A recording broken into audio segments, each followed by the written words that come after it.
ఈరోజు భద్రాద్రి కొత్తగూడెం జిల్లా పోలీస్ మరియు సిఆర్పిఎఫ్ ఆఫీసర్స్ ముందు 19 నక్సల్స్ క్యాడర్ సరెండర్ అవ్వడం జరిగింది. దీంట్లో ఒకరు డివిఎస్ఈఎం ర్యాంక్ క్యాడర్ ఉన్నారు, అతని పైన 8 lakhs రివార్డ్ ఉంది. అదేవిధంగా ఇద్దరు ఏసీఎం ర్యాంక్ నక్సల్స్ ఉన్నారు, వారి ఇరువురి పైన 4 lakhs ఉన్నాయి రివార్డ్స్. అదేవిధంగా 16 members village committee members, party members, RPC members ఈరోజు సరెండర్ అవ్వడం జరిగింది.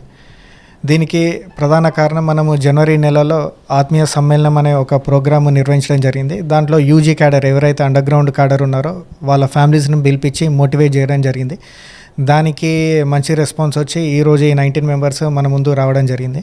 అంతేకాకుండా తెలంగాణ ప్రభుత్వం అదేవిధంగా తెలంగాణ పోలీస్ ఏదైతే ఈ రిహాబిలిటేషన్ పాలసీ ఉందో వితిన్ నో టైం వాళ్ళు సరెండర్ అయిన 1 month లోపల వాళ్ళకు ఫైనాన్షియల్ అసిస్టెన్స్ ఇవన్నీ ఇవ్వడం, అంతేకాకుండా వాళ్ళకు ఏవి నెససరీ అవసరాలు ఉన్నా కూడా లోకల్ పోలీస్ ద్వారా వాళ్ళకు అన్నీ కూడా సమకూర్చడం జరుగుతుంది.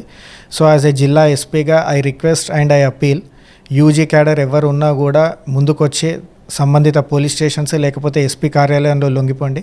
మీకు ఏదైతే ఫైనాన్షియల్ అసిస్టెన్స్ ఉందో వితిన్ నో టైం మీకు అందజేస్తాము. అంతేకాకుండా మీకు ఎటువంటి సమస్యలు ఉన్నా కూడా సంబంధిత అధికారులతో మాట్లాడి మీ సమస్యలను పరిష్కరించడానికి జిల్లా ఎస్పీగా కృషి చేస్తాను.